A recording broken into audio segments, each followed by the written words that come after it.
Well, thanks for joining us. Congratulations, you deserved that win.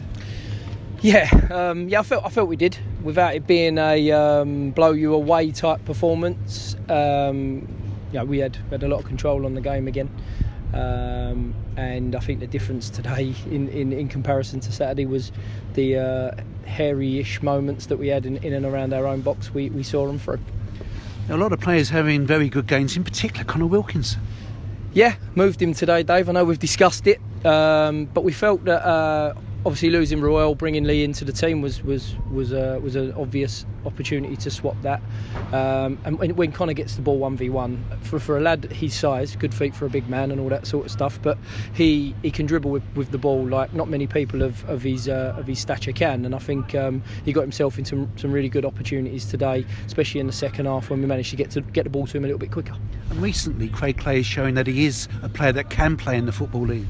We've had some really good conversations with Craigie about his positioning. I think what we've found is a little bit more structure to the way that we play, which means that Craig doesn't have to try to cover every blade of grass. I think we all love him for that. I think there was some recent statistics that went out about the amount of tackles that Craigie wins, but I think trying to get him to operate and perform in certain areas of the pitch helps him to become more fresher, and he doesn't have to use up all his energy trying to do everything. So I think it gives him a little bit more discipline.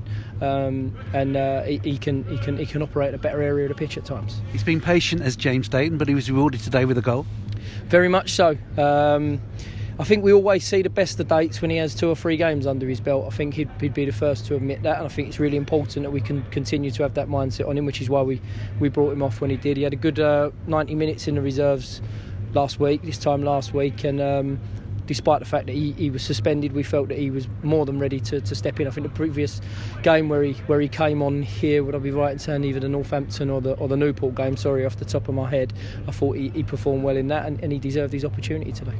And Jordan Maguire he dropped to the bench, but he showed that he was an impact man. It was a decent cross, but was it a Leanne goal or was it an own goal? I haven't actually seen it yet. It looked like an own goal at the time, but I'd be delighted if it's a Leanne goal because he worked his socks off today, and for me, there's been a lot of times this year when Leanne Goal has really worked hard for the team, and we ask him, to take on that responsibility, and at times probably don't give him the amount of chances that we would hope to give our strikers. So I'm really, really, really hopeful that Lee got the last touch today. But as I say, I haven't looked at it yet. I think the answer to the fact that Jordan coming on and making an impact is, I love Jordan's attitude. We had a chat yesterday about him not starting, and his answer to me was, don't worry, I'll be ready. And his answer has always been like that to me, whether he's disappointed or not in terms of being in the team or out the team. So I think he showed that he come on today, did a job for the team, but obviously played his part in the goal.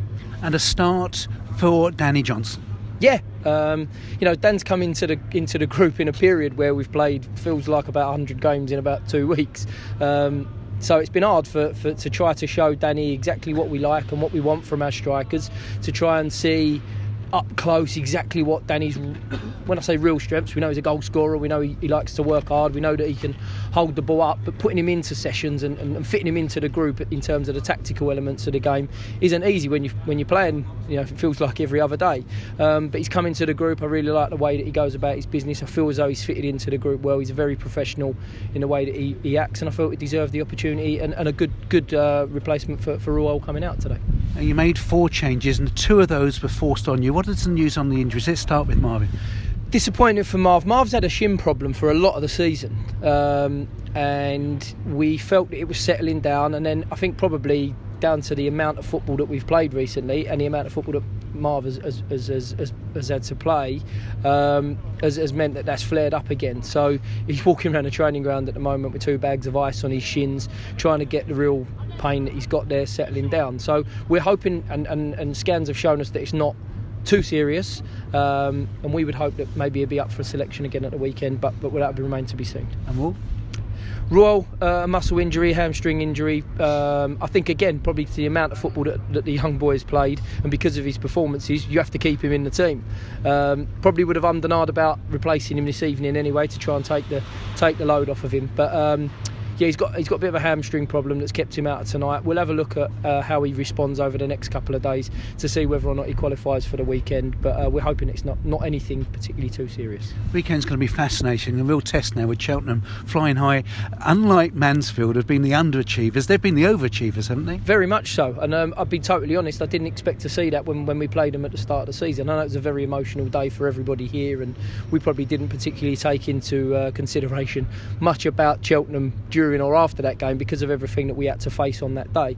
But incredible amount of respect for the way they've gone about it this season. I think they've, like you say, they've really grabbed hold of the opportunity this year and made a really good impression. And it's obviously a real exciting opportunity for us to go there. We're in I feel a good position at the moment. We're in a good frame of mind, so we'll be going there to embrace it, respecting everything that they're about, but taking the ball by the horns to really go and make an impression. And that gesture from the Cheltenham supporters and the banner that's still proudly shown on the East Stand, it will never be forgotten, will it? Never ever.